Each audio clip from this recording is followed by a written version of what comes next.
for the nerds. This is for the brainiacs. This what we deserve.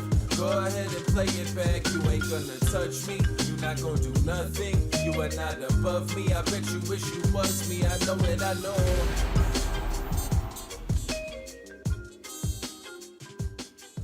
What's up, everybody? Welcome to another episode of the Only Friends podcast featuring the one and only Chauncey Sprague. Right. Fucking up my shot, bro. He's enhancing it. He is enhancing it. What? He is such a majestical creature, man. He's so happy to be here. He looks like a sphinx. Speaking of happy to be here, thanks for joining us, Andrew. My pleasure. We have the one and only Andrew Barber in the building. For those of you who are unaware, he's not just a poker player. He's an economist. He's very... How does an economist work? Do you just call yourself one like a poker player? No, he has degrees. Oh, shit. Yeah, you gotta study that shit. I mean, you're supposed to study poker, I guess. Right? I mean, anyone can claim to be a pro poker player. I think anyone can claim to be an economist. That's what I was getting at. Yeah. But you might have to only back on Twitter. it up. Yeah. You actually have paperwork to back this up. I got the bona fides. As in, some people are fake economists. Yo, that reminds me. I got fucked so bad by my spell check. So I swiped the text. And I was tweeting at Kessler a couple days ago, calling him a bona fide idiot. And I know that there's no hyphen. I know for a fact there's no hyphen between it. But I also thought it was one word, and it's not. So my stupid predictor text decided that it's gonna just hedge and make it two words with a hyphen. And I was like, you know what? This thing's smarter than I am, and I'm not about to look this up. So now in a tweet where I'm calling someone an idiot, I'm misspelling a word. It's like messing up like the there as you're making fun of someone. It's incredible. I deserve every bit of whatever comes of that. Not much is going to come from it. At least it was only a hyphen. Do I get into this now? Can I start with it? I think it's really very good. wholesome. Guys, we got Lamanna on right now. Oh, shit. He's on the bubble. Wait, he's actually on the call? Yeah, he's right here. Oh, let's go. Let's get a Tortoise update. I'm here, baby. What's up? He's here, baby. Look at the shirt. Peep the shirt. Look at that shirt. Yeah. This is so wholesome. This is amazing. Baby dick. I told him he needs a rebrand, man. You can't have this name anymore. I don't think he actually saw my shirt, but it says the Taylor Yinzer era. But we're here. We're hand for hand. We're waiting. As you can see, everybody is pretty excited / nervous, and yeah, we got our 12 blinds and we're ready to go. Let's go. I just went through the big blind, so we're gonna have the small blind and the rest of the orbit to go. No way it lasts in orbit. We're one. Listen, very first hand of my table, under the gun, all in, and then next guy all in, then another guy all in. I'm like, what is happening? Jacks, aces, kings. Kings has them covered, makes a flush and knocks them both out. Let's Jacks go. punted, in my opinion. Based. Yeah, they definitely punted. They had like 16 blinds under the gun with jacks. That's a fold. Trouble hand. He goes, that's just a fold. Pure fold. Pure fold. Can't raise it. Can't fuck around and find out. Is it not a fold?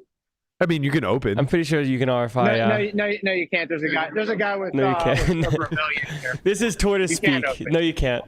Well, You can't. I mean, you can open it and Some people are dying to min cash this tournament. yeah. Welcome to the Tortoise. No, it's just No one knows bubble play better than the Tort. If there's anybody I would bet to cash the main event with 10 big blinds or less on the bubble, it'd be Brian Lamanna. Dude, oh, here we go. We got player all in. Is this so We wholesome? might see the bubble break live on this stream. I do love that he's there and This is in the field. This is great. We have a field reporter. Yeah, he's our sideline reporter. I know I came in with 15 blinds. I played a lot of hands leading up to this. I'm so impressed with the journalism at Solve for Why. We're on it, baby. The Tortoise is our Aaron Andrews. Yep. He's out there in the field, live in the muck. Maybe you should do an interview with someone afterwards. Can you interview the Bubble Boy, Brian? Maybe. Looks like the first all-in and call has been won by the short stack. Okay. We got another one. There's so much drama in these I love spots. this. Like they're going from table to table sequentially. Yeah. Usually it's like 11 p.m. though. Look at this cat on you. No, you got to give us the play-by-play, Bri. We got ace of king, ace of hearts, king of spades. Oh, we can't hear it. We can hear it. We can hear it. Queen of spades, queen of clubs, pocket Ace king versus queens. Okay. jack of clubs, ace of spades, king of diamonds, aces and kings are good. Shorty doubled. Queen. That's the five. Smell hell. One more card to come. Oh, shit. Aces and kings are good. Four diamonds on the river. Ace of the kings double. Yep, we have a double. We have one more though. Okay, one more. Wow. Suspense. Are they on like the stone bubble? Stone bubble. This is incredible. I can't believe we're getting the live feed here. Oh, I'm yeah, gonna be so baby. disappointed if another shorty doubles and we have to go through this I again. know. Let's go through this again. I know. Wow. Off the chair, please. Was that to you? No, that was not to me.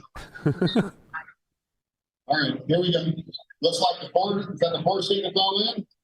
4 seeds all in against the 1 seed. All right, let's take a look at the hands. Queen of clubs, queen of spades versus ace of hearts and ace of diamonds. Let's go, Diamond aces! Has pocket aces. Aces covers. You know what Yeah. player what? Let's take a look at You know the what player has aces? No, queens. You're actively rooting for someone's downfall. 8 of hearts, 7 of clubs, 9 of spades. Job Aces are looking for possibilities. double up. 3 of clubs on the No, turn. aces are all in. Oh, Aces god are damn all it. in. God damn it. We're looking for a queen. River card was the 6 of clubs. Nope. Aces hold up. We're gonna double up. An elimination, and we're on. All right, All right, Lamanna. dealers take their seats. All right, guys, I gotta go. See you in another you want me to fold. Call back in. Yeah, we can do that. Dealers take Get your back in there, seats. buddy. Good luck. Thanks. Brian Lamanna, everyone. That was remarkable coverage. I'm very disappointed we didn't actually get the full bubble experience of somebody lose. How are all these good hands out there? Shouldn't we assume that the short stack should have aces in all these spots? Yeah. Like in a room full of. Well, one was ace king versus queens. Guy found the fucking ace. I mean, we had Yeah. our opportunity. So, just for some context, Ewan sent me this from somebody who started the main day 4 with 3 big blinds in the big. So he drew the big with 3 big blinds. Oh my god, bad beat. And he sends around this letter. Dear friend. So the communal Yeah, friend, the friend- right? The proverbial friend. yeah. Dear friend. He didn't take the time to look at the people at his table, make each one their own little special one. come on. Dear friend, I've traveled all the way from China to participate in the prestigious WSOP tournament, and making it into the money circle means everything to me. Not only would a successful WSOP performance greatly boost my chances of getting into an American university, but the prize money would also be used to fulfill a dream honeymoon with my beloved girlfriend. I come to you with a heartfelt plea. This is in bold. I kindly ask for your support in a single request. Highlighted. Please refrain from raising during my very first big blind. It would mean the world to me if you could grant me this small favor, allowing me to survive another crucial round. Rest assured, once I secure a place in the money, I will boldly go all in without hesitation. I cannot express enough gratitude for your understanding and kindness. As a representative of China, I wholeheartedly extend my best wishes to you for a stroke of luck and success in the remaining games. Warm regards from Gao. Okay, Gal's a cheater. First of all. How much money do you think he's asking for from the table for this? I don't know, a few $100. Maybe a little Less. more. Less? Less. Yeah. Yeah. Did they oblige? I don't know. Oh, we need updates, bro. Yeah, we need some Is- updates. Brian, is get Brian on the he phone. still in? What table you got? Get Brian call to back report. in. Lamanna just sprints over like table 607. It's Gal here. Didn't you guys give him a walk? Apparently, Patrick just tweeted that somebody that was auto all in from a big blind got a walk. Stop it. That's collusion. I don't know what happened, but That's someone. fucking collusion, man. someone You that was can't all do in from this. the big just got. They all got deuce 3 off. It says every single Yeah. time. Amin Hossein was automatically all in from the big blind for 15,000 chips during hand for hand. However, the entire table folded and he won back his own chips plus the small blind, enough to survive in orbit. Honestly, like, all jokes aside, this type of stuff happens in the main event a lot. You develop some sort of level of like camaraderie with the people at your table. It's a lot of recreationals. They all want to support each other to get into the money. This is going to lead us very well into the payout situation that we're going to discuss today, because there are definitely 2 components to players in the main. There are. Oh, Lamanna's back. All right, I'll save my diatribe. Go on, young Tort. Oh, we're back. You guys go ahead. Talk. We're probably gonna have a couple minutes before we get the all-in calls and the. Okay. Have you performed any camaraderie attempts with your teammates? We appreciate the live any what? updates. Have you become friends with your table? Will they give you a walk if you need it for the bubble?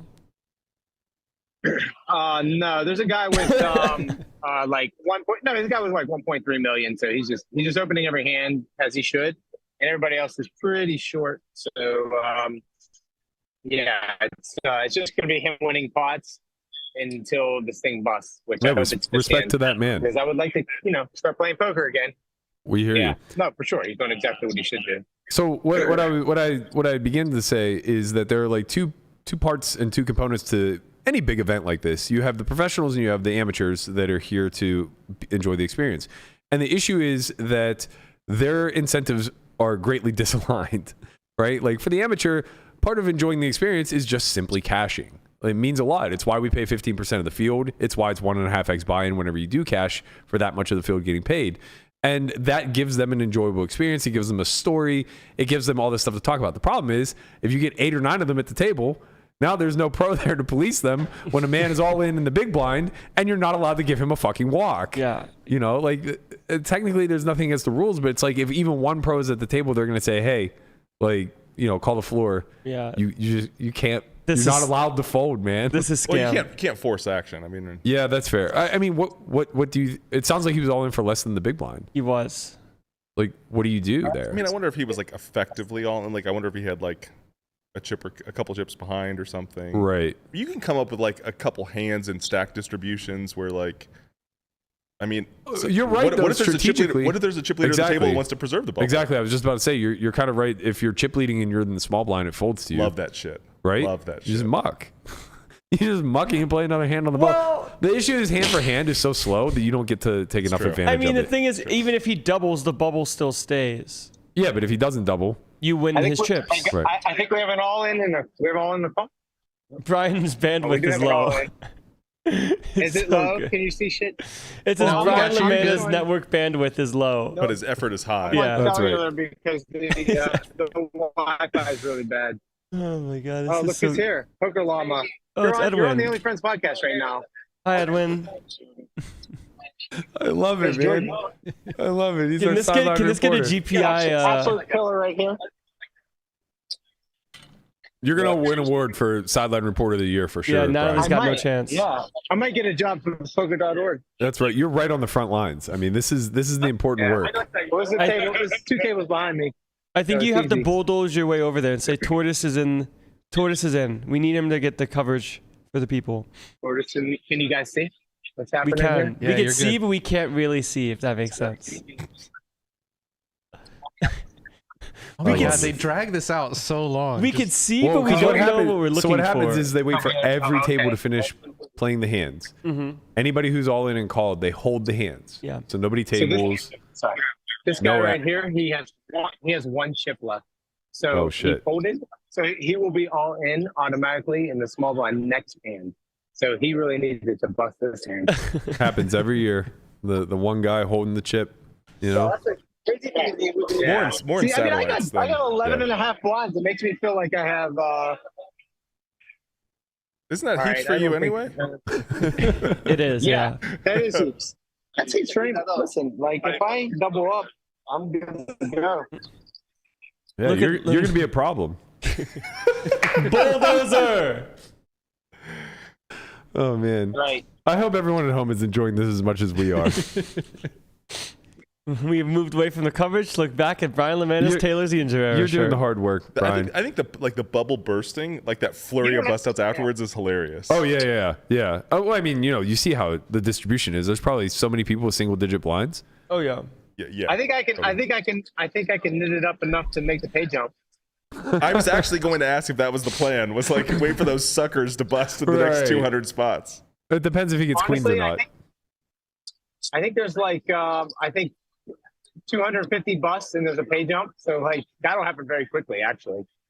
Yeah. But I mean, I'm not going to be folding you know, Queens. I shouldn't speak of my strategy out loud to the table. Well, you did already say that you can fold This guy jacks. right here is really, he's just, he's listening intently. Yeah, He's locked in. I mean, you did say you were going to open fold jacks under the gun, so I think he knows. Maybe there's levels to this game. Oh yeah, 100%. He's advertising, man. He's about to go ape shit after the bubble burst. Gao is under the gun on the stone bubble right now. He's whipped out the elephant of God for good luck.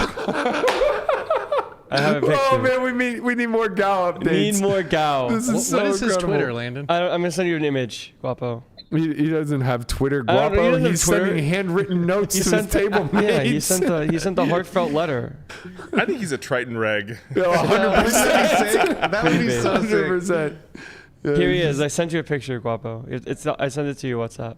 Man, this is an unexpected fun What a wonderful segment story. that I He's- was not planning on today. Well, does the elephant of God pull through for Gao? Yes, no. He has one big blind? He's under the gun on the stone bubble. So if people don't go all in, he will be all in. I think the effectively. bubble ends this hand. I think so too.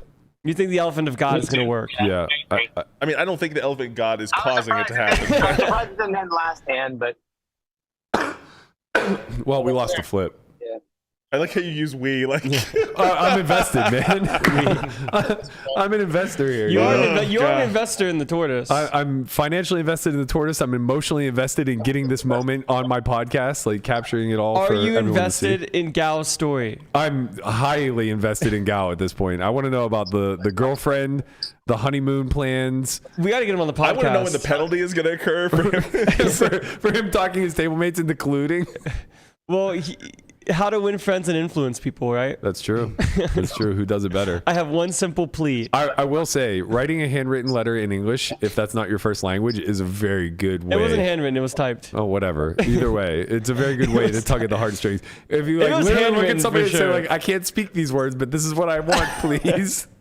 Like, how do you You'll not get him just say? good for sure. There he is. Do you not just say okay? Let's We're go, rooting Gao. for you, buddy. Let's go, Gao. Let's go. W's in the chat for Gao. Well, if he bubbles, he gets a seat next year. Yeah. That's worth something. It's always a secret, non-confirmed, but confirmed thing that happens every Yeah. year. No, Yeah, I yeah. think it's being advertised this year. Yeah, I think most years it is. Jack can't wait to like go around the room and find the bubble boy and guarantee him 24. Maybe this is the segue we want. More promos. someone Yeah. said you have to be like a GT Prime member or something to get that. No, that's buy-in? separate. GG is selling or is offering bubble insurance Yeah, that's Oh, really? That's separate. for yeah. anyone who has membership or status with them. Oh, but it's just like free. yeah, with Yeah, membership yeah, or something. yeah. I see. Bubble insurance is interesting. Remember when Mormon created that bubble I insurance do company? remember that. What I is wonder this? how that did. Probably not great. Wait, go Pros on. are too sharp, man. Like professional poker players are way too sharp. I think this trend of like selling action and yourself in the money is interesting. Yeah. Selling at ICM value, or like Yeah, plus, it's minus? pretty fascinating. We were talking about did you see Perkins' tweet? Yeah. So I thought he was like drastically overpaying. What else is new for Perkins? That's fair. No. Well, not Relax. everyone gets the Relax, best. buddy. Relax. Awkward. We went over this many times. Awkward turtle. Brian I on the think- bubble with Jax. I think he offered somebody 10K for 10% of 6 starting stacks on day 2, I guess, which is probably, top 25% of the field at that point. But it seems really hard for the stack to be worth 100K. Do you know Derek Walters? Yeah. So did you see his ICM No. stuff? So he He posted did that last he year, right? posted ICM. Yeah. Oh, okay. I'd like to know where like this model's coming from that like can do Right. ICM for this many. HRC can do it, but I'm not sure if it works for a field this size. Yeah, he's got it like 1,500 people deep. Yeah. But I was asking my roommate this morning, like, what do you think Chance's, because Chance's chipped it, Right. What do you think Chance's stack is worth ICM wise? And he's like, I don't know, 300 or 400K, and it's like, no, it's 195. Yeah, and honestly, like, I'm a little surprised it's even that high. Like 195, that means you have to finish in the top 40, top 30 maybe, on average. But that's not how you should think about it, right? Because How do you think about it? well, it's like the percentage of the times you get first, second, Yeah, third. yeah. Yeah, Sorry. I mean, like, your average result is roughly 40th place it's money. hard to visualize the mean of a distribution that has like such a long tail. Yeah. That's a really good point. It's interesting, right? Because you think you can look at it from the sense of your stack right now, the average percentage of what it's worth is 195. That's what that means. My stack work. Your stack is probably Infinite, worth buddy, like infinite. In your hands? priceless. $15,005. Yeah. $5. It's gotta be worth a lot more than that. Your point's really valid, Barber, about like not being able to envision the distribution when the tail is so long. So like you finish below that mark at such a wide, So often. yeah, so often, but like just winning it once in a reasonable sample wipes all of that out. You know. Three. All right, Tortoise, walk us through it. Run us through it. Seat number one's all in. Seat number one has. Aces for seat 4. Seat 4 has Kings for aces. seat 1. Oh, it's aces versus kings. Kings is the short stack. Oh shit. Oh, it's over, baby. It's the elephant of God come through. Nothing on the flop. Nothing on the. Turn over the jack. The jack is spades. Turn the jack. He's a king. The king to stay along with the aces. Yep. No king, and we're in the money. King. Turn over the jack. Aces jack. That's it. That's it. We did it. Why is anybody cheering? Everyone's cheering. Oh, we can't You hear can it. hear it? No. Oh, yeah. Everyone's cheering. We did Everyone's it. cheering. Brian's telling That us they're would be- cheering. So that's my 5th main event cash. Let's go, Tortoise. And that's my 4th cash in a row here at the WSOP. Let's go. He's heating up. The Tortoise do stock it. is rising. So our stock is rising. Maybe, Is it possible to get in on the maybe ground watching- floor? watching all those, maybe watching all those videos on softwarey.io has really paid off. Oh, There Jesus you go. Christ. Ooh, excellent plug, You know, there's a new manager. episode of there's a new episode. There's a Cut new him off. episode Cut him of off. Cut him off. Cut him off. The grind never stops, Lavanna. The grind never stops. We appreciate you, homie. It never stops, man. Never stops. All right, We get did back it, to the baby. table. Yeah. Spin that 11 big blinds up. Give us an update on dinner. Best of They luck. got 2 more. They got 2 more all-ins to go. Yeah, we don't We'll be here care. for a while. We don't care. The bubble already burst. And we'll hang around. I'll listen to you guys. All right, All brother. right, let's take a look. We're gonna get to the payout discussion. Just give yourself a little mute so I don't have to hear Jack. Queen of hearts, queen of diamonds. Gotcha. Queen's your head. Let's take a look at the flop. Put it out there and leave it out. He's still trying. There you go. I was You gonna got say, it. please show him You got it. boomering his Yeah. way through. Oh man, incredible stuff. All right, well that's the manager, aka the. It looks like Gal got his cash. Yeah, he Gal really? did it. Congratulations, Gal. All right. Good job, Congratulations, Gal. Lamanna. Everybody in the money at the WSOP. We love the WSOP. That's gonna bring us to our main talking point. What a great fucking segue. So the payout structure came out on Saturday. It most certainly did. Saturday or Sunday? All right, Saturday. I'm out, guys. All right, see you You later. better be. We have one more. One more. Payouts came out on Saturday. Good. Oh wait, how do they do the bubble chop? Let's say 3 people bust on the. Do you do it by stack or no? No, they No, split it only at the evenly. same table. So this is, I don't know if you saw it. We talked about this earlier in the summer. They have the policy where if you're at the same table, the highest stack or whoever had the most chips gets the prize, right? But if it's separate tables, then they chop it, but only for the exact bubble. And there was a scenario that presented itself this year where there were 2 tables left in the tournament. I think it was the six max event, and 2 people were forced, maybe not forced all in, but whatever. Like 2 people were all in effectively with 1 chip behind.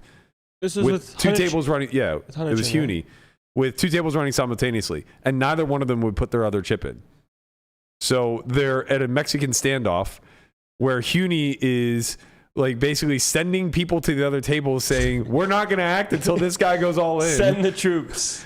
And there was like no floor person around to police it. So they ran into this like really weird scenario where I don't know what ultimately ended up happening, but I think both of them got clock called on them, and whichever one was unfortunate enough to get clock called on first ended up busting like 8th and 7th. And That this had seems happened so to me. I was Yeah. gonna say you had this happen to you a few years ago, right? 10K 6 max. there was no floor person. It just vacated for some reason with 8 people left. And it was a feature table and a side feature. And they were very far apart from one another. So we had no idea what was going on in either. We were just playing accordingly. We weren't sweating the jumps. And 2 of us ended up all in and called, busting relatively simultaneously. We both like walk up to the payout desk together. No floor person to give us a ticket. Nothing. Eventually somebody comes, just hands us each a ticket, and we just get arbitrary places. So we are on the assumption that they're going to do what they did like here with the bubble, and we were just going to chop. But they don't do that because the places are fixed and they don't facilitate chops. Right. So we're just like at the cage, and Tommy comes in and he's like, look, I'm going to be honest with you guys.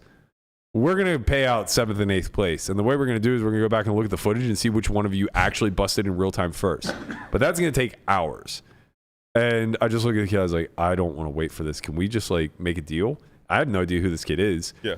He's like, yeah, sure. I'm in a tax exempt country. Like, let me just take 7th, you take 8th, and then I'll pay you the difference. And I was like, okay, done. But like, you know, if that's not a high roller tournament, right, it's a mess. And I think with the Huni situation, they ultimately did end up chopping it.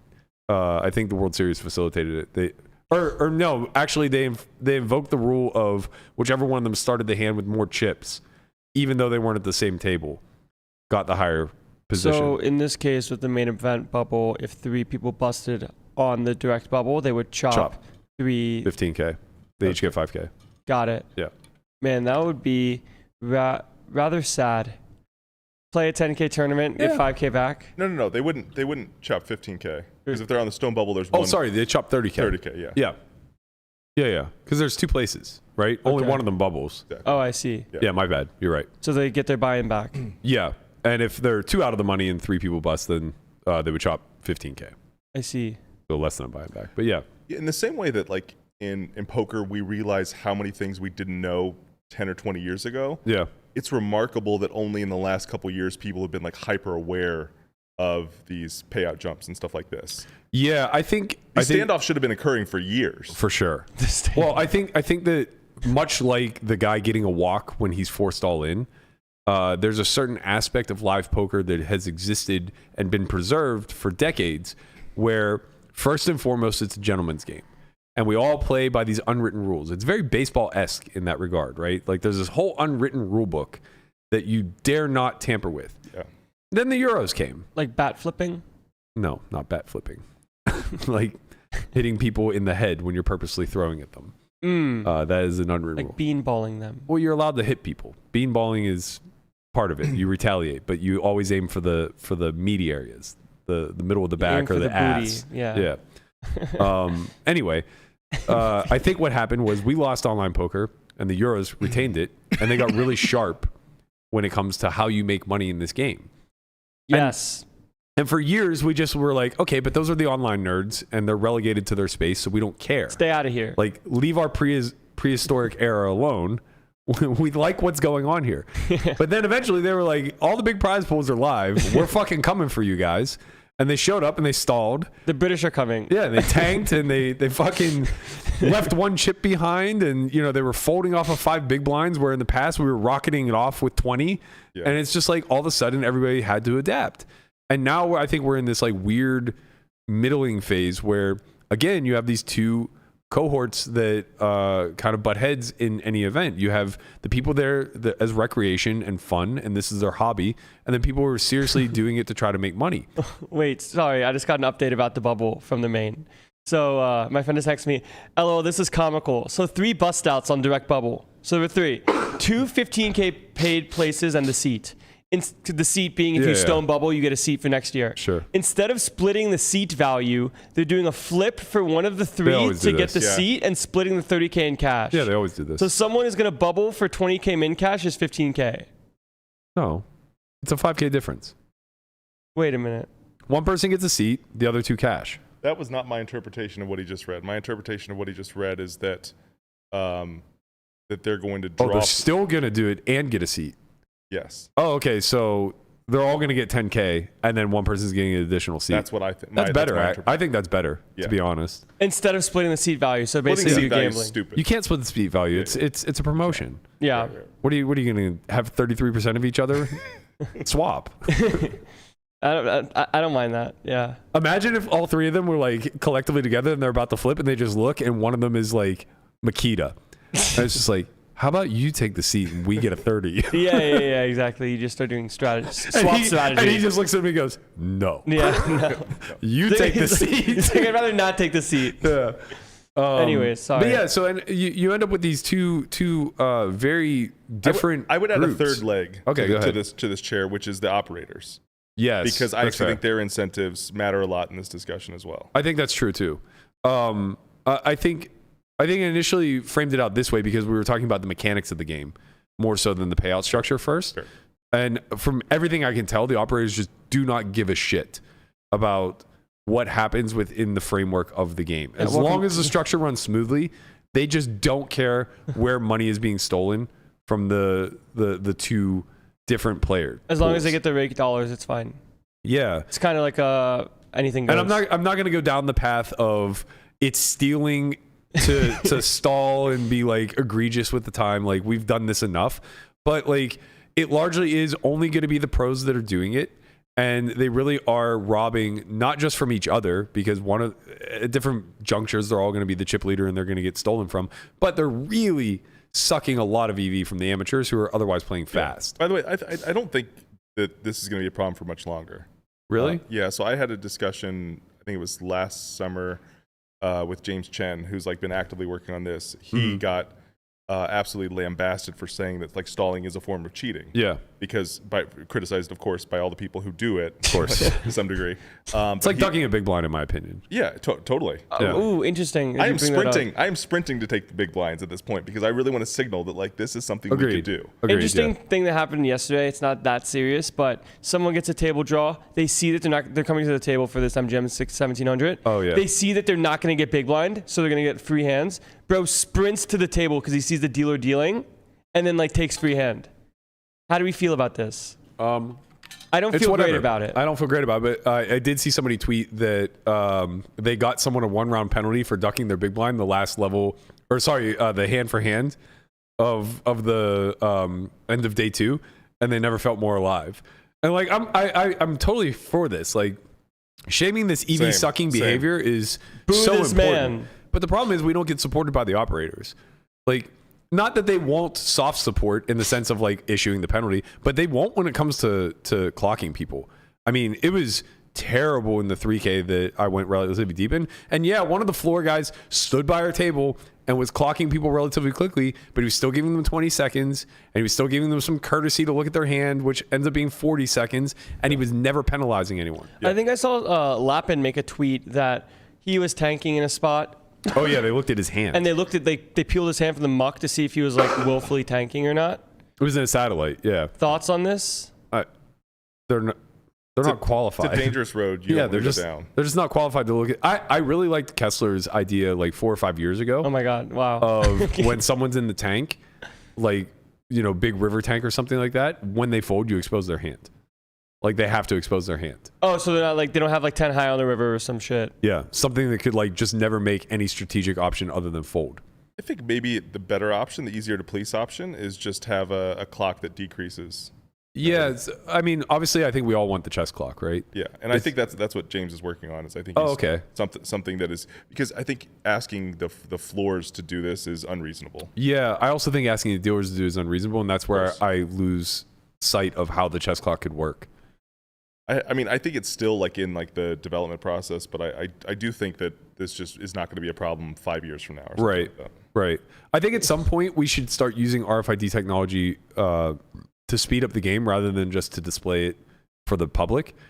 It would be very easy using RFID because of the way that the system tracks, where you don't even need to go through all the loopholes of, jumping through all the hoops of like tracking how many chips everybody has, everything else. It's literally just a name and a seat. Like EPT does this a really great job of it. They have everything automated. You get moved to a table, it's in the database. Like everything is just yeah, I've heard about this. It's really well done. If you can do that and you just play RFID cards on every single table, now every time you take a folding action, your clock stops, right? If you have cards, your clock runs. It seems like very reasonable. The only difficulty there, I guess, would be you might need somebody manually on each table to shift from player to player. Yeah, it will be costly. Yeah. Which, what are the chances, bro? Yeah, You I mean, know? if you could figure out a way to do it cheaply, Right. Right. some kind of system. I think the difficult with doing it cheaply is how do you automate it? Because if it has to be manually started and stopped, the human error / ability to gamify it is just so great. Yeah. Which is annoying.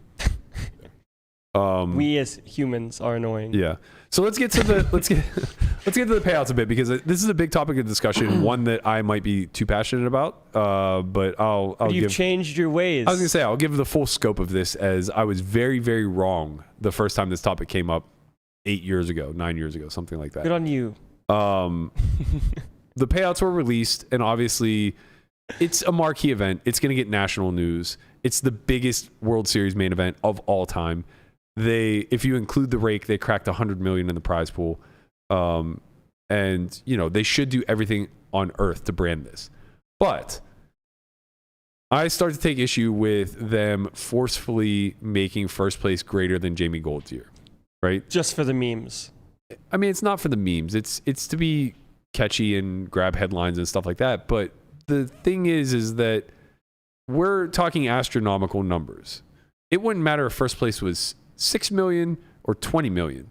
It's an eye-grabbing number. Big dollars. Yeah, huge amounts of money that aren't being played for literally anywhere else outside of high 6-figure, low 7-figure buy-in tournaments that have 50 people in them. Yeah, which is not for the common man. No, yeah, they're not even really aware of it, right? Correct. So from my framework, if I'm an operator here, if I believe Jack is largely in charge of the payout structure, if this is my job, for me personally, and don't get me wrong, maybe it's coming from the higher ups of we have to crack that number, we have to do this thing, that thing, right? Because if you look at payout structures for the last decade, there's a gimmick almost every single year. 2014, they forced 10 million to first, the Martin Jacobson year, and it was a $5 million discrepancy between first and second place. Really? Ninth place was 790,000. First place is 10 million, that's right? So pain. So awful, especially if you're Newhouse, who just goes back to back and somehow doesn't win very much money for 2 ninth I'm places. not getting ninth again. Well, he won't this year. Yeah. GG Newhouse. So they did that gimmick that year. They've done the everybody makes $1 million at the final table gimmick a bunch, and it always causes problems because the issue is that when you're creating these payout structures, and again, I don't do this for a living, but I have a fair idea of how exponential growth works and distribution charts and things like that. In order to get it right, you're always pulling and tugging from different parts of the distribution, and it makes it very off, let's say, right? So the general rule that we like to abide by is ninth place is about 10% of first. That seems to be the general ratio that you deal with. The issue becomes then if you force $1 million to ninth, now either you force 10 million also to first, or you take that money off the top and we live with the ratio. I think everybody would be okay with a little bit more of an economical, flat structure at the final table. But now you can't have this great divide between 9th and 10th and 12th type of thing, right? It has to be a gradual escalation. That's just the nature. It needs to be uniform of MTTs, right? And from my personal perspective, if this were my job and I didn't have to answer to anybody, which I'm sure Jack does, so I don't want to put this all on him. But if I didn't have to answer to anybody, it was just create the best payout structure that you possibly can. For me, my number one focus would just be make it equitable for the people who run super deep and then the people who cash that we want to give an experience to. Right. You have 2 little blocks. Yeah. You have the cash block and then you have the deep run block. Right. Distribute a bunch of money to the average player so that they keep coming back. They check that box. 15% of the field, I'm personally okay with this. Do you think 15% with 15K cash is good, bad? Maybe a little min cash greater or less? I think you can ask Andrew. Personally there's a reason all for 15K is chosen. It's because it's the max you can get without a tax form. Oh, I didn't know that.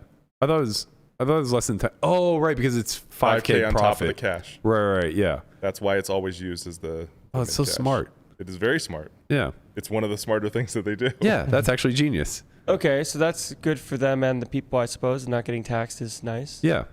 Also, it allows them to pay 15% instead of, say, 12.5%, right? Because if you start giving a double cash, call it 20K, that money has to come from somewhere. A lot of people now are making 20K plus. Okay, so you feel as if the 15K is good, 15% is fine.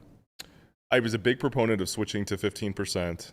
I think 15K is the perfect amount for the min cash. I think you should have the most gradual ramping up in the first 300, 400, 500 places. I would say like the 5%. That additional 5% that we're paying, right? If the usual cash would be like 10%, or the previous standard was 10%, let's have this be pretty gradual from like 15K to call it like 20 or 22K, something like that. Yeah. From 15% down to 10. Let them make a little bit of extra money for leveling up, but like it's a mass exodus. You don't want to deal with the payouts where, you know, the tournament gets stalled because you have to make sure that people are getting paid in the right. So you want big blocks of people to be busting for the same amount of money. Doesn't it make sense to have these weird small pay jumps every 100 people? Yeah. Just do it by percentage. You effectively want ICM to be unimportant once the bubble breaks, I think. Right. At least for a period of time. Important, unimportant for a while, and then back to being relatively reasonable. Yeah. So the first problem we have, like why this is, why there's so much hubbub about this, is because the Jamie Gold year they paid 10%. I think they switched in 2016 to 15%. Yeah.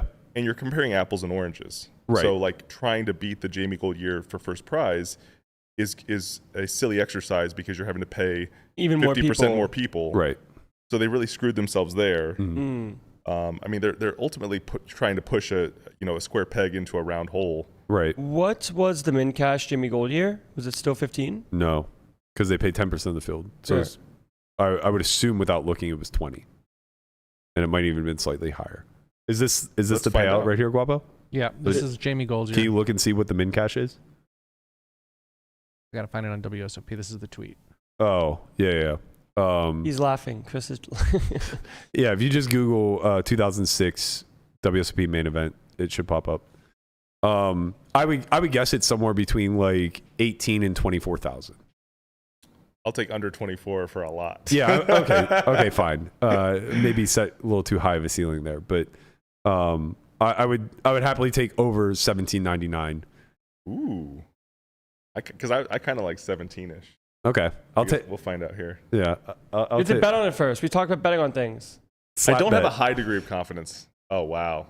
Just kidding. It was 10,000. You got your buy-in back, or they chopped? No, they didn't chop the bubble. It was just 10,616. No way. Holy shit. You guys Man, they were fucking ruthless back then. Yeah. No wonder things changed. Jeff Sanford is not a happy guy. Okay, so like in all reality, then even with only paying 10% back then, first place should have been like 8 to 10 million. If they were really thinking about their consumer base. Oh, because they should have distributed it more to the you have bottom? to distribute more to the bottom. I mean, back then we didn't know. But hold on a second. But why do they have to? Because here's the thing: is like if the market will bear these terrible fucking min cashes. Well, that's the thing is I don't think over the long run the market can bear the terrible min cash. Kind of. We've evolved, right? That's always the tricky thing about any kind of like poker players are. One of the things that's really annoying that poker players do is they'll look at an existing like business or institution and they'll be like, there's so many things wrong with this. I could fix so much about this. Yeah. They think they can better optimize. And the thing is like, no, things are generally pretty good on average. Like businesses are pretty well run on average. And the World Series is like such a well-oiled machine. Agreed. And people say, oh, we need to fix so much. It's like, I don't know if there would be that much benefit to some of the things. No, they need to fix some small details. Like super small details. Yeah, like let's keep the bathrooms clean and, I think that they could do a better alternate line system similar to like what the other properties do where they just tweet out now seating X whatever. Yeah. So, you don't have to just stand in line for hours. It's more so operational stuff. But yeah, like small like tweaks. Not foundational things. No. I think, look, they don't get enough praise. And I know that they're under the magnifying glass every time that they run. And the praise is usually back-ended to like, early August whenever we say, wow, what another wonderful summer, right? But like while they're actually in the spotlight, there aren't enough of us singing the praises saying like, can you fucking believe we just broke a record? 10,000 people showed up with 10K and are playing this massive event that's going to be national. Every outlet's going to grab the headlines. Like they're phenomenal at what they do. They get people to come through the door in droves. Yeah, it's amazing. I also think like we're worried. Like we want to preserve this for as long as possible. Totally. right? And I guess to answer your question from my perspective, there has been some evolution there, and I think that it's been necessary based off of what we saw online. So I feel like online is the place we can always look the data points because there's actual sample, right? So sure, maybe the main event would survive forever if we paid out $10,001 to all the min cashes and we only gave 5% of the field their money back, and we gave $50 million to first. I'm sure it would still be what it is. But like at any reasonable sample, we start to understand. You got to shrink it. Well, yeah, we just like start to understand ROIs. Like I think this year for the first time, discussions are being had where we're coming to grips with the fact that like not only are all these markups for the main event ridiculous, but the amount of people who are actually even winning is so small compared to what we believed it to be 5 or 10 years ago. Okay, go on. How so? 10 years ago, I think that it was easily believed that there was so much dead money in the main event that more than half the field would be profitable. Dead money meaning, okay. That wasn't a real belief that people held. I think you're being a little I'm being hyperbolic. facetious. Yeah, you're right. But it was a high percentage, like maybe 20-30% or something. Yeah, exactly. Sorry. I should speak more literally, I think, whenever we're talking numbers. But, the adage of if your grandmother has a pulse, I'd put her in the main type of thing, right? And I guess where this really shakes out is like, yeah, 20 or 30% of the field was probably like profitable. But the next wave, let's call it like that middle chunk, they weren't losing that much. Like a lot of the losses were coming from 20 or 30% of the field. What do you think ROIs for those people were, like losing a bunch? Like what do you think the average loser is? Now I think it's way less. Like maybe, I don't know, on average minus 5 to 10% ROI. Do you think it's? I would go higher. You think it's much more? Go more in the negative direction. But I don't think I would go much more. I think like minus 20, minus 25%. Okay, but like 20 years ago or 15 years ago, very conceivable that the average loss rate might be double that. Yes. Yeah. As in, there was literally so just like money. a huge chunk of the field that was dead. I once went to a conference that Brandon Adams put together, and it was like this fascinating conference. It was called Macro Sports, and it was like a bunch of luminaries in like the field of like sports betting and crypto and hedge funds and poker and economics. And Nate Silver was the keynote speaker. And he showed like a mathematical demonstration of like what happens when you add a good player to a player pool, and what happens when you remove a whale from a player pool. And like the removal of a whale is just devastating. Yeah. Just completely wrecks the economy. This is how high stakes poker works as a whole. Yeah. Right? Yeah. And like whales have just been removing themselves from the ecosystem for a long time. Come back to us. Come back. Well, save the whales. Not only, I'm starting the Save Whales organization. Not only are they removing themselves, but they're also not being replaced by one good pro, but like a multitude of good pros because the British are coming. No, not necessarily. Maybe I'm over exaggerating this point, or bad regs. I mean, like that was where I was going with this. Was that like Mercy? And maybe I'm like over exaggerating this point, but basically the baseline for what was previously thought to be bad, that bar is elevating. Yes. Right.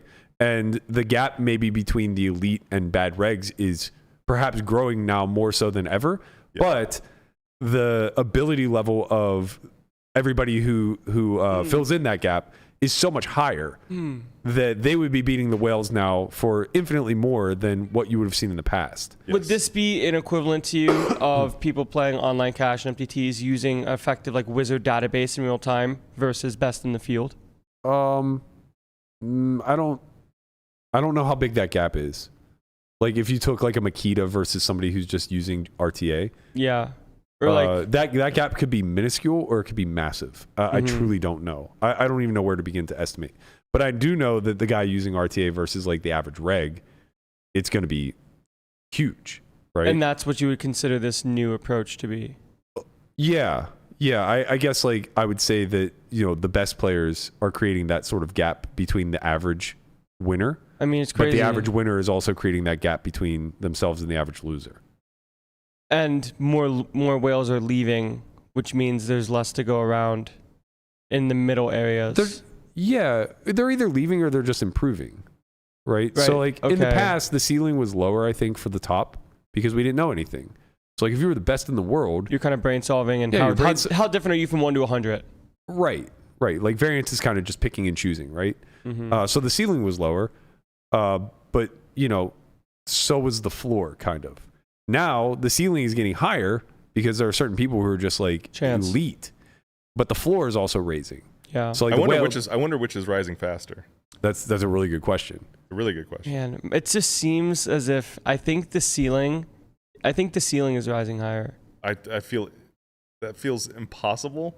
Right. Given that it should be asymptotic, like we should be like approaching perfection. Yeah. Whereas like if you just trim like the biggest punts, like that's a massive improvement. Yeah. Agreed. Man, but you keep seeing the same guys win. I think what you're You just keep seeing the same guys get Mike W's. McD. You keep seeing the same guys win, you It's know? the same people at every final table. Yeah. That's what I'm saying. It's How, like, at some point, how? it just feels that way because the amount of people that you qualify as quote unquote the same is growing. Like there are enough people that have been around for decades that have elevated their game that now instead of it being the 20 best pros in the world, it's the 200 best pros. Right? I wish we had like the. Man. This is such a I don't want to sick be the thing to ceiling request. guy. I would like to know like how many amazing pros are just absolutely buried this summer. Like that would be Yeah. something I would love to have more transparency.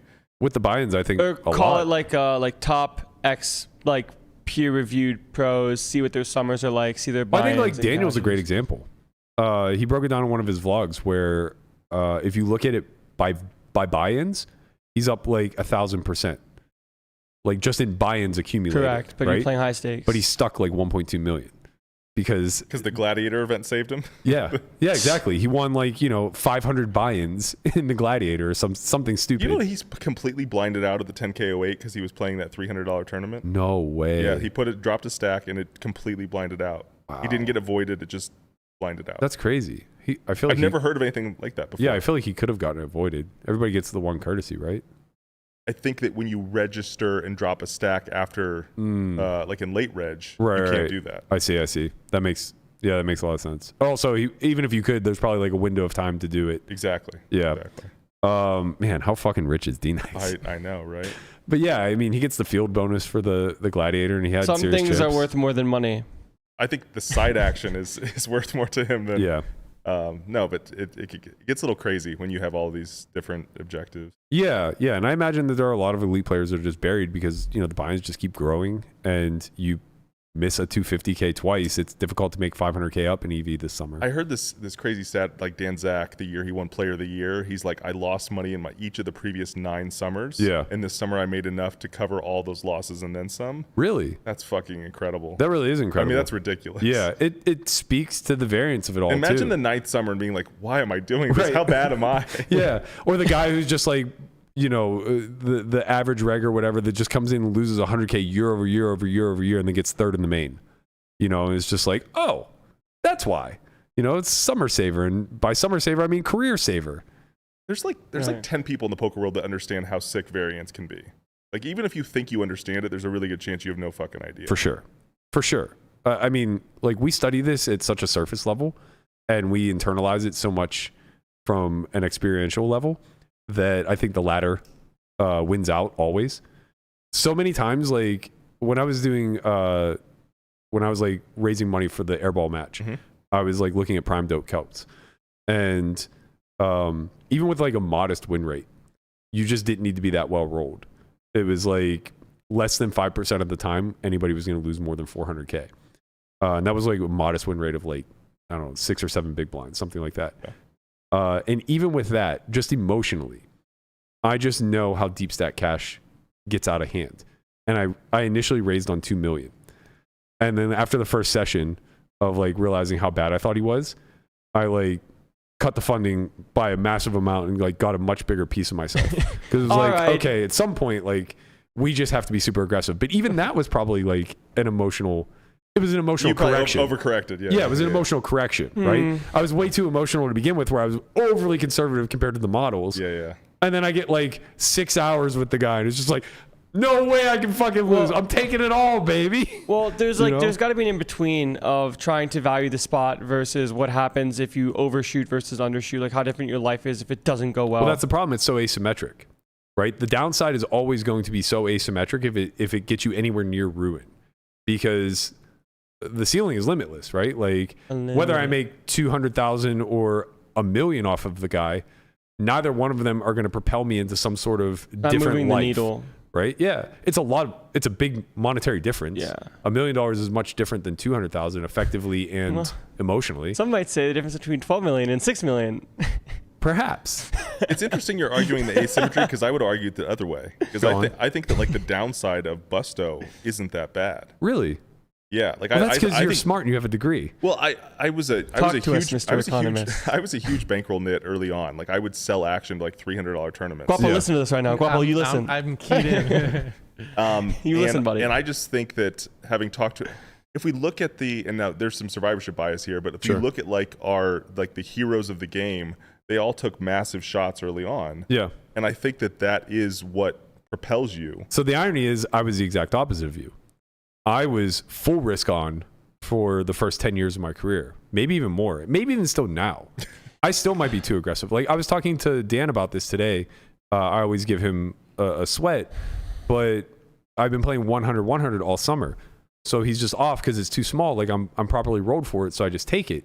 But my average, like I look at the standard deviation. My standard deviation is somewhere in the neighborhood of like 80K. So it's just like we're not really playing 100. I've just tricked myself into thinking that I'm playing much smaller stakes. And it's worked out very beneficial to me, but like I easily could just go on a very quick $500,000 downswing in a game where it's like it's not a 10K buy-in, you know? Like it's just very difficult, I think, for us to model this stuff out. And I was super risk on my entire career, and maybe still even to a fault.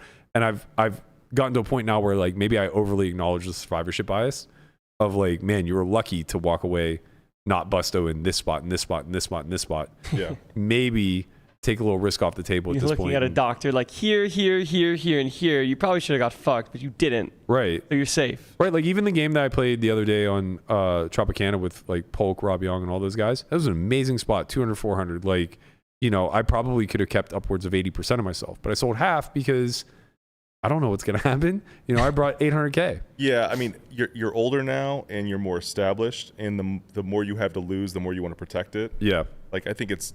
I mean, I lived this summer. I lived with a guy one summer, maybe 10 or 12 years ago, and he's like, I've busted like a dozen 50K bankrolls in my life. Yeah. And I thought he was insane at the time, and I was like, no. Now that I realize I think doing that's it right, totally reasonable. totally reasonable. I think the closer you are to zero, Okay. the more risk on you should be. So what number do you think you get to before you stop having that mentality?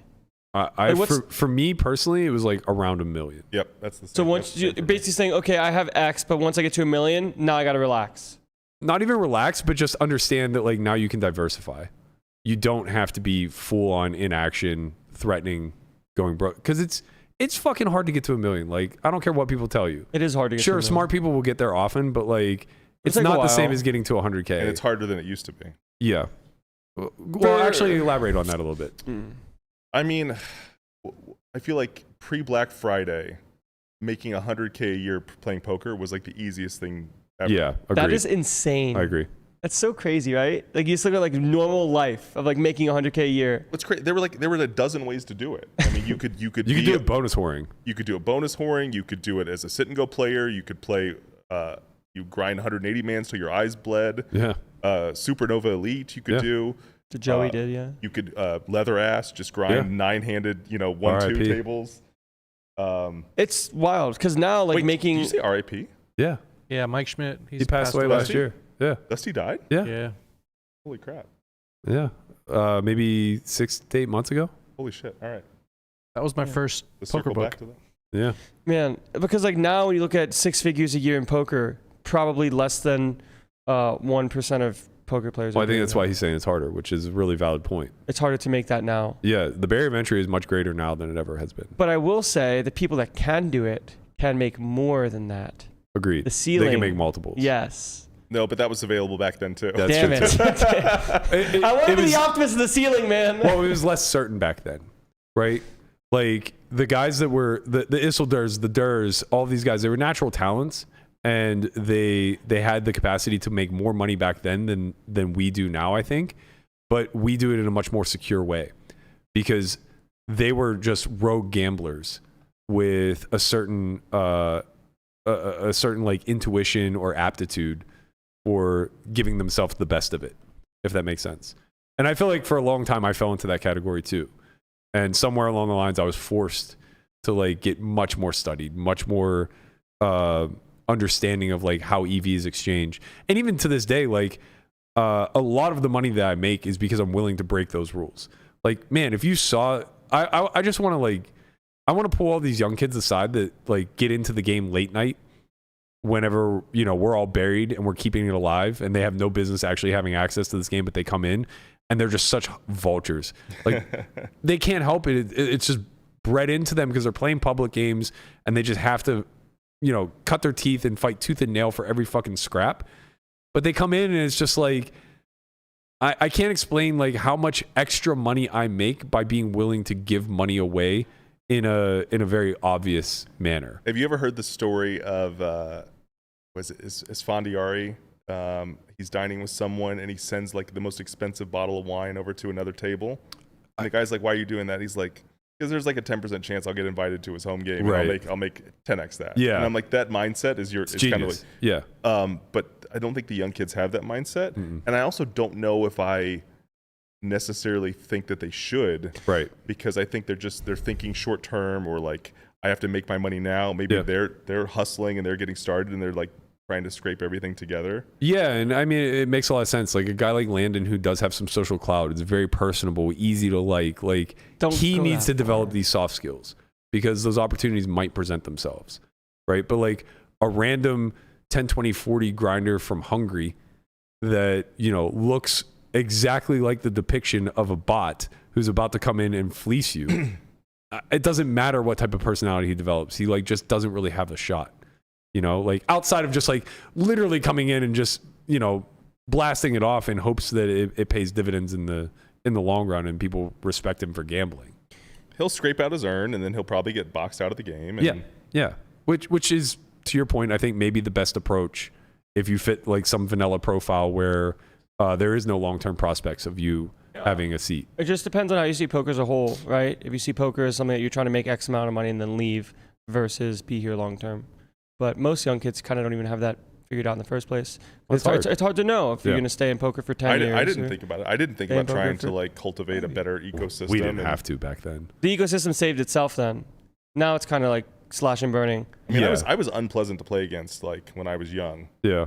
And now like I've had multiple people who are like, I'm happy, literally people saying like, I'm happy to lose money to you. Yeah. That's a great feeling. That really is Full the dream circle. For sure. And to your point, and we can bring this back now to the payout structure, it was difficult to foresee the long term of like what best impacted the community when you weren't necessarily forced into a position to care. But I think now that we're the old guard, we do kind of like take on that role, communicating with operators, trying to show the longer vision to everybody that is so short-sighted in a game that incentivizes you to be, right?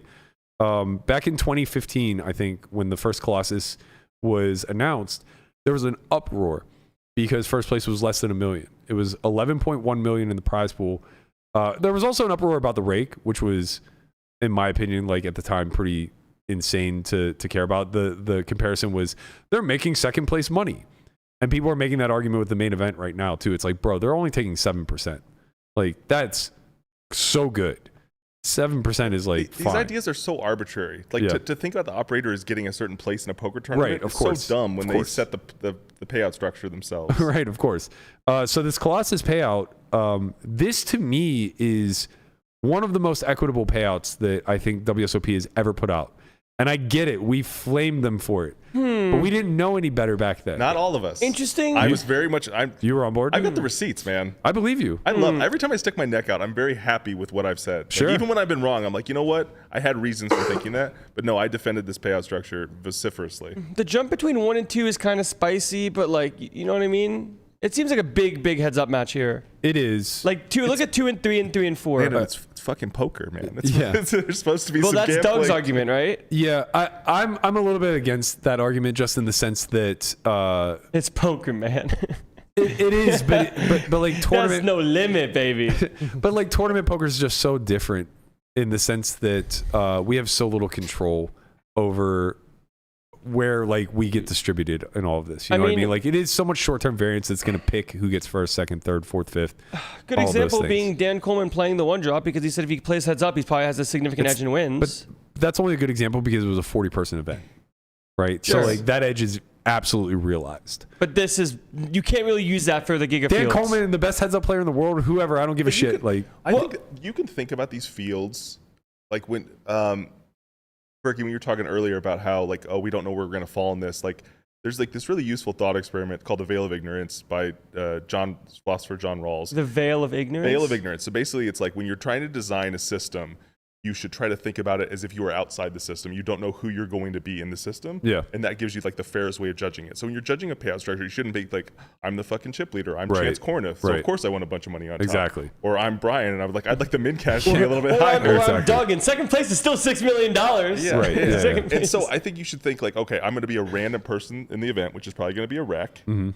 you know, and if they manage to, you know, have a stack on the bubble, I think that's what you should be trying to think. How are we going to maximize the Yes. experience for that person? Wholeheartedly agree. And that's like the framework that I try to build from. And the milestones that stick out to me are the min cash, finishing in the top 100, and then finishing the final 3 tables. 100% agree. I think that it's yeah. so critical to nail those positions and ensure that as many people as humanly possible within the final 2 tables are millionaires. Whether that's... I don't understand this obsession of making everyone at the final table a millionaire. That is another arbitrary thing. That It is. Good marketing shtick, right? You make FT, you make $1 million. Kind of, but I don't know the value of this marketing stuff. Well, I guess I'm coming from a different frame point where it's like the prize pool is so massive that by making everybody at the final table a millionaire, then we have flattened the payout. It's kind of like, okay, I see what you're saying. I mean, Unless you're pulling from somewhere else. Here's another arbitrary thing. Why don't we maximize the number of people that make 100K? Well, I'm on board for that too. Yeah.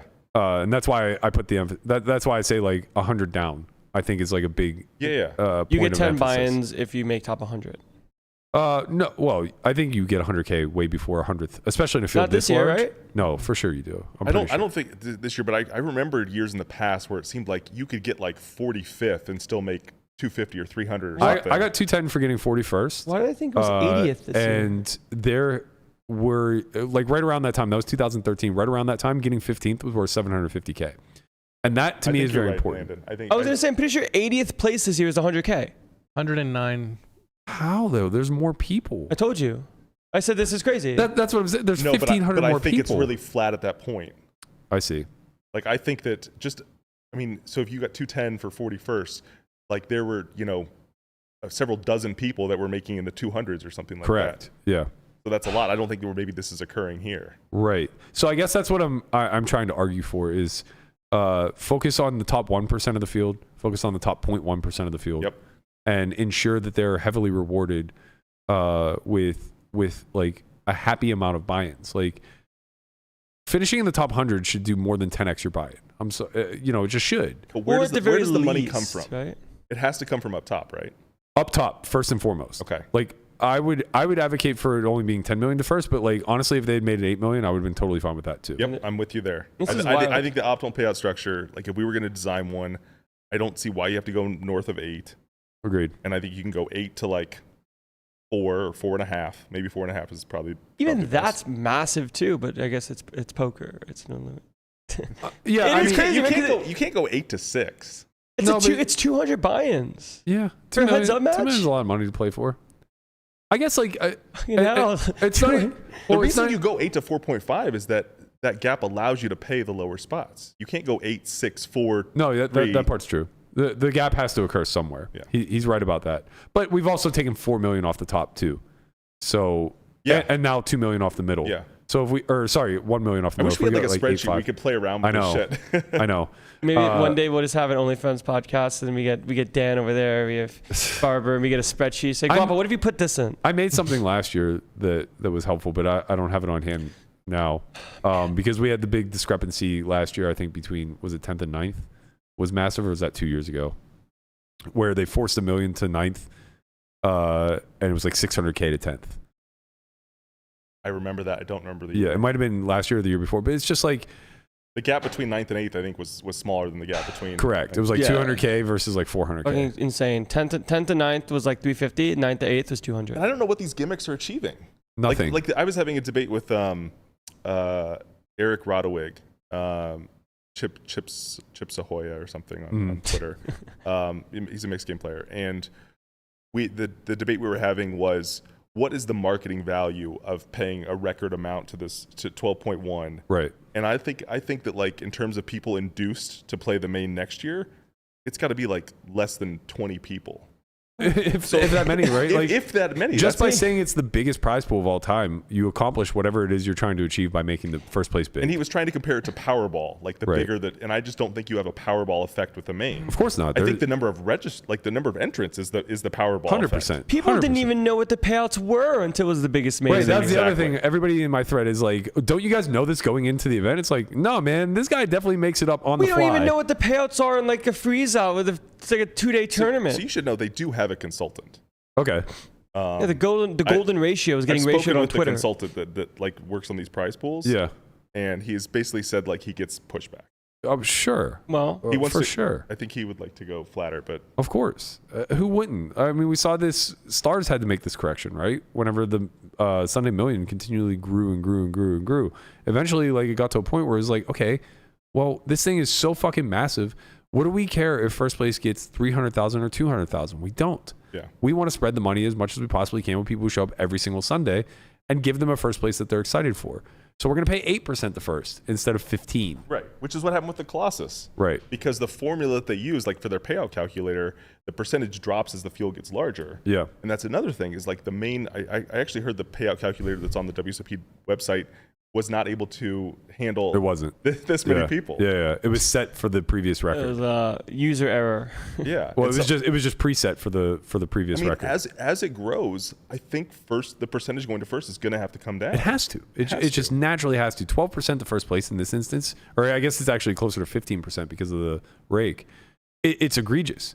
It's just so in a world fundamentally where unnecessary. where no deals are Correct. and I don't think they're ever going to budge on that. Right, and I guess that's why I push back about there being a big gap between first and second, is because I'm sorry, none of us are billionaires. None of us are Bill Klein. We just can't play heads up for $6 million. You just can't like responsibly do it. It's a one-off. I mean, Yeah, it's not like this it is something is. that's happening all the time. No, of course not. But you know, the average trajectory moving forward, I guess, for those two players, if they could chop versus one of them having 6 million less taxes versus 12 million less taxes. I mean, we know deals are made, right? They're not talked about, but they're made. For sure. They've been Secret meetings? They've been Bathroom meetings. They've been They made, are literally secret bathroom meetings. yeah. Yeah. I mean, this is like the untold story of the World Series. Is the Right. number of deals that are made, at main event final tables. Yeah, and I guess the counter to that is like, okay, what happens whenever like, you know, Korai gets heads up with a wreck? Like, it's going to be difficult for them to make a deal because you have to trust somebody with millions of dollars now. But then the counter to that is like, well, he's heads up versus a wreck. He Hold doesn't on need to second, make a but deal. There doesn't need to be trust because I've heard of contracts being written Oh. in these situations. Oh, okay.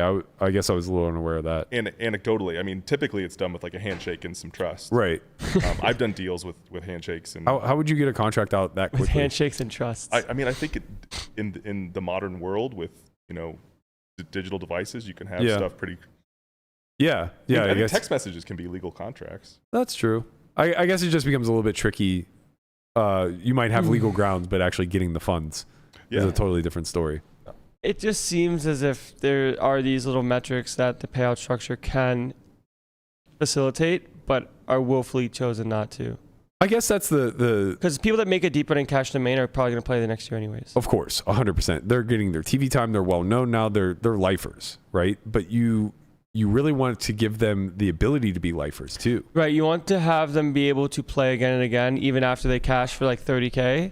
And like, let's say they want to cash for like 5 years or whatever. Yeah. But like at some point, if they're saving up money to even play the main in the first place, they're not going to be able to play again if they min cash and lose 2 years in a row. Yeah, I mean, for me, it's just like people making deep runs in the main is often a once in a career situation. Once in like deep Right. run being like call it top 100. Top 100 is a yeah. deep run. Finishing 1% top of the field. 100 for most people is going to be like a once in a career type thing. Yeah. And you know, for the average grinder, they're probably hustling to make like 100K a year. And right? this could be done in that moment. It has to be, in my opinion, right? Like it just has to be. You want everyone who finishes like top 1% of the field to have a quote unquote huge score, Yeah. right? We And kind then- of quantify that with 6 figures. I think that's like the starting point when you're talking about $100 million prize pool. Oh, right? I was just thinking in general, like In when general, it comes to like emotionally, 6-figure scores, yeah. like even in like the online environment, I was having this conversation during Scoop. It's like having a 6-figure score online does not come around very often at all. Right. There's almost never. Yeah. Right. So Prize pools don't get that it big. also doesn't even come across that much live. Right. Unless you're playing high rollers. Right. You know? Right. But I think the real particular reason why I put this emphasis on the top 1% of the field is because not everybody has the skill set to win the main event. Yeah. Right. Big deal. But the allure of the main event is that it's an opportunity for a massive score. So people who finish within the top 100, there's a large chunk of them that are now just playing a satellite. Right. And it's just a satellite with increasing payouts. Where it's like, how do you win from 100K to maybe get to 200? Yeah, they don't care. It's a proverbial free roll for them wherever they finish between 100th and 1st. It's like, I'm happy with this result. They're just not trying to win, right? They're just trying to best their high score and now have a substantial amount of money. And that's where I think like the quote unquote Powerball argument comes in, right? Because it's not a single distribution of one payout to one person. It's this longer distribution of like, the top 1% of the field that can win an amount of money that would feel like they won the lottery. Right. And I think that that's so critical to make them leave with a good taste in their mouth where they're like, if I got 100th and I made 115,000, I'd feel okay about that. Right. It's like, yeah, busting the main sucks, but I did get this. Right. Versus I get 60K for because my there's 100. also the counter to that too, right? So it's everybody who finishes 101 to like 400th, where you also want them to be somewhat happy with the consolation prize of like, okay, I finished in X 100th place and I got 5 buy-ins or 6 buy-ins or something like that. And you can do that now and you make them happy. But when you get 100th and you get like 7.5 buy-ins, it's like, fuck, man, I played for 6 days. Man, I kind of understand the dream argument, though, of trying to increase first year over year, where it's like first place is this astronomical number. The problem with it is it's tone deaf to how the community is moving strategically, right? Yes. That was true when everybody had a chip and a chair and a chance. This is true when Moneymaker won. Correct. This was true back when the poker boom started happening, but now we're a little bit smarter. And now we realize it doesn't matter how good you are between 1 and 100, you're probably not going to win the main. The main event champ is going to look like Korai way more often than it's going to look like Moneymaker. Yeah. And that becomes the issue with As we've front loading seen year all of the over money year. up top. Right. Yeah. Like if you could go to Jack tomorrow and say like, listen, a well-established professional who already has a 7-figure net worth is going to win the main event for the next 15 years. What are you going to do to the payout structures? There's no way you're going to increase it year over year. I mean, I think that's a fantastic way of presenting it. Yeah. And that's a really good prediction, I think. I think so too. Yeah. I think we see outliers whenever amateurs finish in the top 5. I mean, George Holmes got second. That was huge. It was huge. But like a lot of things had to go his way. He did beat Chance with aces versus ace king, 16 Darvin left. Moon allegedly got What like year kings was or Darvin? aces 20 times a day for like 7 days. Yeah, Darvin was He 2009. also lied to his rail and said he folded queens and he had king, queen off. Yeah. I folded queens, big fold. Big fold. It was 2009, another RIP gone too soon. Yeah. But yeah, I think Legend. that's the logical argument to present is like, A reg is going to win. yeah, just stop looking at it as a lottery that you're handing out tickets for and you want to give somebody like the biggest prize of all time. Yeah. Instead, start looking at it as a redistribution of wealth amongst the community that you're trying to uphold and continue showing up year over year to these Wealth events. doesn't really change in this instance. Right. Yeah, Wealth and- stays at the top. And to that point about what is like the most efficient distribution, there's like reasons where you don't want all the money going to like one of the top pros or one of like the regs with 7-figure wealth. Right. But then there's also like the taxation issues, which I think are not discussed enough in this. So like when you ship a bunch of money to like the top prizes, and if they're an American, like they're just completely fucked, and that money's taken out of the ecosystem. Whereas if we were to like use the numbers we talked about and go from 12-1 to 8, which I think we seem to agree is a good first place, like that 4 million can be distributed to the people. Maybe that bumps 50 people up from like 180 to 260K or something like that. Yeah. Like that feels like a way better use of that fund. Yeah, of those way funds. less tax burden on that money being distributed as well. And like you want to talk about the marginal effect of like the person that cashes for like 200K in the main, that's a main event participant for life. For sure. For life. sure. The person who cashes for 60, I don't know. Right, maybe. Right? But like they're going to have at a minimum financial issues or sorry, at a minimum an emotional issue with the financial return of like such a deep run, right?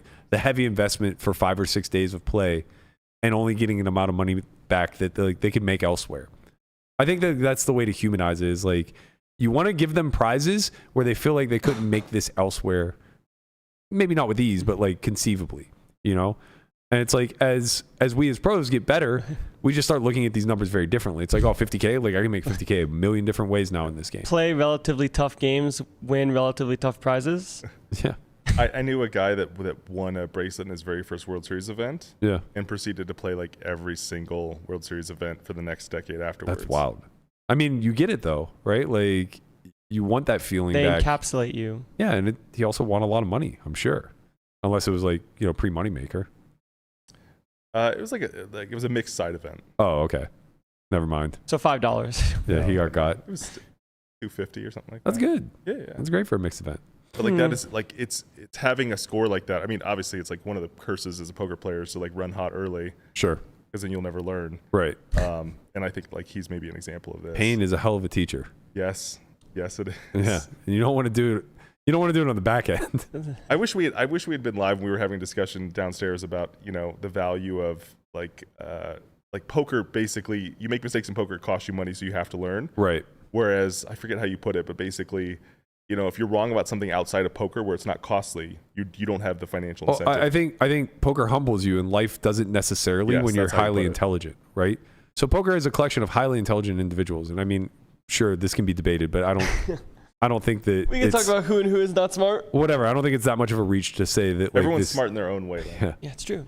I don't think it's that much of a reach to say that this community is like pretty intelligent. Like raw IQ, absolutely. Yeah, and the thing is like, it doesn't matter what your raw IQ is in this game. If you're not working hard, it will beat you to your knees. Even if you are working hard, like whatever, everybody's going to go through their trials and tribulations. And sure, that's true of life as well. But the distribution of trials and tribulations are very different for smart people as opposed to lesser intelligent people. It's very different for people who are born into affluence than people who are born into poverty, right? Like, there are just so many leveling effects that happen in life. And the thing is that poker is kind of a culmination of people that have a lot of those positive life traits working in their favor. It has to be, because it's a cash intensive industry, right? So for the most part, people who come to this industry are either coming from affluence or high intellect, or, you know, a combination of all these things. And life might not humble them the way that it would for somebody who's like gritty and fighting tooth and nail to even be in the spot that they are. So what ends up happening is we have this collection of intellects that are so intelligent. And when it comes to the game, they're able to remove their biases to a reasonable degree and talk about it. But when you put them in anything else, they're so arrogant, right? Because there's so much ego involved in competing for a living and, you know, putting your intelligence on display. And life doesn't check them. You know, they just largely go unchecked. So it does make us look like fools and geniuses all at the same time. Yeah, it's always surprised me that people don't draw parallels between poker and non-poker activities. Yeah. So like one thing I've noticed is like some of the most elite poker players, when they want to get better at something, they hire a coach in like another domain. Yeah.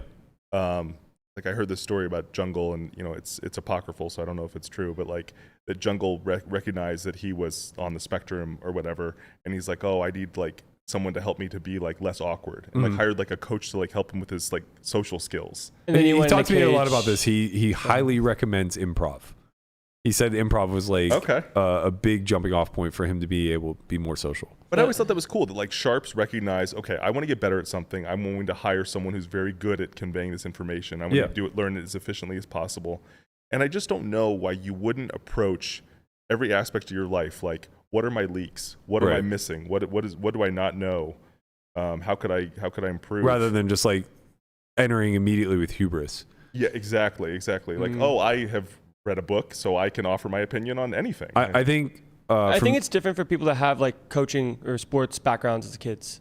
perhaps, You know, they're like in my kind of more case, coachable. like in my case, when I was younger and played a bunch of different games and sports, I always had a coach. Yeah. So once I got into poker, I thought it'd be It's just no natural. different. Yeah, Right. it's like, why would I not have someone that knows what they're doing tell me what to do, in the sense of like allowing me to make my own frameworks at some point. But when you first start, you probably don't have the ability to make your own frameworks. Yeah. I think two great examples of this, and for me, it's always like the barometer of how I check to see like how egotistical I feel somebody is weightlifting and sex. They're two things that everybody on earth feels like they just innately know how to do well. And it's like the most ridiculous concept that you just come out of the womb and know how to lift heavy things or please another person. Right? It's just like, no, this takes like a lot of fucking work, both of them. I would add thinking to the list. Well, yeah, of course. But I mean, actually, that's a really great one to add. I shouldn't just dismiss it because Like, I how think it is good are you something at that, thinking as a whole. yeah, just creating logical frameworks is probably something that people don't really Like pay mind to. I think the most important thing that almost no one does is thinking about how they think, like metacognition. Yeah. You should think about how you are arriving at conclusions, because chances are you probably have leaks there. I actually think that's a really fascinating thing to put a highlight on because it's nothing that I've ever articulated, but I think you're right in the sense that if you can't demonstrate to somebody who poses a simple question of like, what was your framework behind arriving at that conclusion, then you're just never challenged. Like, what was your way? Like, what was your knowledge path to get to this point? Yeah, like if somebody says like, oh, I know how to lift weights and they've never lifted weights before or whatever, you just say like, well, what is the framework of How do you know how to lift weights? Yeah, like what's the framework that you're utilizing in order to construct this? And Why'd you choose this rep scheme, or you know, are you trying to do progressive overload, or like all these questions? Yeah. Like, oh no, I'm just kind of winging it. Right. Once everything just becomes an arbitrary answer, then you understand that their framework is completely arbitrary. Once you realize it's either like from a different source or like bro science or something like that, it's like, okay, so I mean, that's honestly at least excusable because like they have a point of reference, Yes. right? It's the people that They're trying. yeah. Even if it's bad reference points, they have reference points. It's the people who, like Andrew said, just arbitrarily choose things. it's like this worked for me. Like, oh, I want to get shredded, so I did 50 reps. And it's like, why? It's like, well, high reps equals shred. And it's like, okay, what framework are you using to arrive at that? And they don't have one, right? They just arbitrarily married these two things together. And at that point, you can realize, like, oh, you don't actually think, you're just really confident in whatever's rolling around in that head of yours. You know what the funny thing about that is the intelligent people that are willing to have that conversation and break down the framework are ones that probably think very well versus the times when you talk to someone that doesn't have an answer to that, they just think that you're being arrogant. Right. Well, Like they push back with, well, I know what I'm doing. It works for me. Agreed. And to be fair, the former that you spoke of, the people who are able to engage in that conversation, are generally byproducts of having been the latter at some point. Like, Right. I can definitely admit to that. My 20s. It all stems from ego as a first place. Well, when you don't know anything, you fill in the gaps with something. It's either going to be fear or hubris, right? There isn't really anything left. You either acknowledge that you don't know anything and just become afraid of the world, or you're intelligent enough to just say like, I'll figure it out. I think the key is you don't know how much you don't know. Yeah. That's really, I mean, once you realize that, then like, it's a game changer. Right. And generally, like, you know, I hate to be the old curmudgeon, but like it just comes with age. It does. Right? It does. Like, some of this shit's unavoidable. Yeah, I mean, like we're in our early 40s now. If we look back at a 20-year-old version of ourselves, we're not like these highly sophisticated creatures that are just like, well, you don't understand the philosophies of life because you haven't sat down and thought about them. I mean, there's probably a difference though when it comes to age versus just experience as a whole. Like some people just have like a lot more experiences when they're younger, growing up. It's hard to some fast track it though. I mean, the aging experience is so correlated that I wouldn't.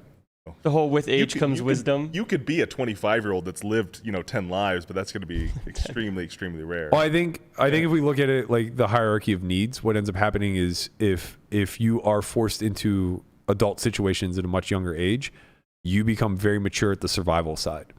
But like you're not going to be highly evolved necessarily. You may be further along the path than your same age group, but you're so trained into the world around you and being able to overcome the struggle. Maybe that's not the really difference thinking of like about common sense versus not common sense, because like common sense kind of works well to the survivalship stuff, like how to do the right things and make things work out. Like some people can always find a way to figure it out, so to speak. I also think it comes down to like where you're probably most like naturally versed when it comes to like thinking. Like some people are going to be more naturally versed in logic and reason than they will be in like abstract thought in the arts or something along those lines. Like whatever drives your mode of thinking is probably going to be what creates your frameworks moving forward too. It just depends on how much you actually want. How much time do you want to spend thinking about how you come to conclusions versus just accepting them as true? It's true. Like I think naturally I have a very analytical brain, but my environment and I also think like I was just like kind of raised in a very empathetic environment. So like it drew out the EQ more so than the IQ or the Really? rational side. You were? Yeah. I think of you growing up in like a blue collar environment, it's like very like to like yourself, hard like and- you gotta and- Well, gritty. it was. It for sure was. self-reliant and not exactly like I compassionate did this on my or own empathetic. kind of thing. All of that is very true. But when you have a mother who's a struggling addict and you are like, I don't know how smart I am compared to average, but I think it's easy to say that like I'm not necessarily stone average. That sticks out like a sore thumb in that sort of environment, right? If everybody's, carrying a lunch pail and doing hard manual labor, they look at anybody who's average intelligence or better and say like, you're going to make it. Don't break your back. Like that was just beaten to me at such a young age. And the amount of like love and empathy and support that was like just showered upon me because you're kind of like the one who's expected to get out. You're the last You're hope. the golden boy. Yeah. So Yeah, your yeah. experience was different than like the average person. I in think your- so. Okay. Yeah. That makes sense. Teachers, coaches, parents, family, friends, everybody, like they all hit you with kind of the same thing of like, well, first of all, when you're coming from Stay gold, pony boy. when you're coming from the environment that I am, it's first and foremost, don't regress to your environment, right? Yeah, like yeah. don't fall for these traps that your mother fell victim to and everything else. Don't become that. But then on top of that, if like you show any glimmer of ability or intelligence or anything, they all just want to bottle it and cultivate it and like do everything in their power to support you and move you forward. Yeah, I mean, Like there was an expectation I would go to college from like kindergarten on, and I don't think that's true of most blue collar small towns. you had hope. There was hope for you in that I didn't know sense. any other way. Like Yeah. growing up, like I thought like you were a loser if college wasn't in your path, and Yeah. that was coming from somebody who like made negative money a year and lived with cockroaches. Yeah, Like, that was just interesting. the natural progression, though. Yeah, I mean, I had the same sort of upbringing as you from that framework. Not like my family was like poor in that regard, but in the sense of, oh, you can do anything you set your mind to, this, that, whatever. And then my mom definitely thought I was gonna be like doctor, lawyer, engineer, like one Yeah. of like those like big three things. And then as soon as I found poker and I was like, hey, I'm not going back to Florida State, I'm just gonna play poker, she was like aghast at the Right. first time she heard that. And now like here we are, and I was like, Well, that's kind of the irony of what I was touching on is that though I think my strengths lie in being like a little bit more analytical, and like that's that's the path I ended up down in college. Like I didn't know what I wanted to do, and they're like, well, your aptitude is in math, so do computer science. It was like, okay, fine. and you did it. Yeah, and though that may be naturally true, through a nurture sense, my romanticism was through the roof from like age 5 to age 30. As to what your life was gonna look like. Yeah, so like my mode of thinking, though I had this underlying ability to be very analytical and break things down, it was suppressed and far overtaken by the romanticism that was like beaten into me of the traditional life, like finding the perfect wife, playing a sport for a living, and like That's what you wanted. well, yeah, it was what I wanted, but it was also like what saturated my way of thinking. And like it's why I you saw tried so hard for I just baseball. saw the world through rose-colored glasses in every single angle. Did you think that you were going to be able to make it professionally in baseball? Like, Yeah. at what point did you think that was off the cards? When it was way too late, like Interesting. years after I graduated college. Like, people would probably have told you, like, there's no way this is going to work out, and you If- didn't believe them? Yeah, 100%. Or you just didn't talk to them I just anymore? thought I thought it was an undiscovered talent. Like I was positive of it. And the thing is, like when you are romantic, you're not receptive to constructive criticism at all. Right, reality does not exist. Well, it's your own reality. You create your own. Professional sports is a graveyard of the most optimistic people. For sure. I mean, sure. all Poker, too. completely delusional, illusory superiority. Like I am so much better than you. Have to be delusional. There's no other way to make it. Do you think the same thing is true for poker? Yeah, 100%. You just have to have some sort of like delusional confidence, but maybe Delusions rooted of in grandeur something. are the only thing that will get people through in this career. Because if you are a realist, you quit before you can be great. Right. Dude, there's a part of your thinking that's like, there's no way this will actually work out for me just based off of numbers alone. If you broke this down to hourlies, like coming up, Like what your hourly was to get to this point right now. yeah, and like I probably ran way above EV, but if you broke it down in a logical way of like this is what the actual true expectation is, When it comes to playing, starting from small stakes, then playing. no one would ever graduate the small stakes. They just wouldn't. Because like you would look at it and you're like, okay, I'm going to play this game for how many years for $30 an hour? No way. I'll do something else. Right. But the people with grandeur think that there is a part of themselves that can make it to the higher ceiling where they do have those like glorious hourlies. Yeah, or just that the average doesn't apply to them. Like, okay, if the average Yes, win rate it's that. is $30, I'm going to do that. 100. It's that. Yeah. I can run hot. It's so wild because I have I'm no unique. idea. I'll find the unique way to double that win rate. I could, and the yeah. most delusional are tournament players. 100%. 100%. They got the carrot on the string, man. Well, first is 12 million. Of course, Yeah. it's going to be them. We all think we're going to win it. It's actually wild, the amount of people, like when I talk with friends about the main event or just any massive field tournament, there's 10,000 people in this tournament. And you think you're the one that this is all designed for. Have to. You just have to. You can have it in the back of your mind, but also having the reality at the same point. Are we getting played off? Is Yeah. that okay. I love it. It's my favorite thing about the podcast. Would go on forever otherwise. Guapo has to to be. Barber, thank you so much for joining us. We should have done this way sooner. It's it again very tomorrow. clear that we could talk forever. Really appreciate it. Definitely want to catch up again somewhere in the future. Big shout out to WPT Global and the win. They are putting on the 10K, 10 million guarantee right now. Today is day 1B. I'm going to get out in that field. Tomorrow is day 1C. I think they got 230 runners yesterday. So about a quarter of the way to fulfilling the guarantee. I think it's going to go way over 10 million. My best guess is they'll probably get at least 500 for the next 2 days, if not more. So be sure to head over there. Also, quick reminder that we have an academy September 1st through the 3rd. If you guys are interested in that. Oh, wow, that's close. Kind of close, yeah. I mean, it's already July. It is already July. I So swear, be sure- time is just a construct, man. That's right. I don't abide by it. Be sure to head over to solve4y.io. Click on the academy or the... Sorry, it's academy.solve4y.io. That you'll get all the details there if you guys are interested in signing up. That's going to do it for us. We're going to be back tomorrow talking main event. Hopefully, Day Brian 5. is still in the main. Right. With the Let's go, tortoise. He's Let's our go, only baby. hope. What's the line on Brian making it to tomorrow? He's got 30 bigs right now. He doubled? He's got 29 bigs without showdown, he said. Oh, baby. Oh, let's speeding. go. Oh, my God. Let's go. He gamed that whole thing, man. He told them I'm going to play so fucking tight. They were all listening and watching the podcast, and he just got in there and ripped. Man, this guy gets aces all the time. I know. The funniest thing about it was he said, under the gun 7, good player opens off of a bunch. I have 11 bigs in the cutoff with aces. I just went all in. No, Tortoise. Get that call. showdown, baby. Get that money. No, you got to call, Tortoise. You got Come to on. sneak. You got to Anyway. sneak in there. All right, that's going to do it for us, Barbara. Thank you so much for joining us. We'll be back tomorrow, 10:30 a.m., normal time. We'll see you guys then. Peace.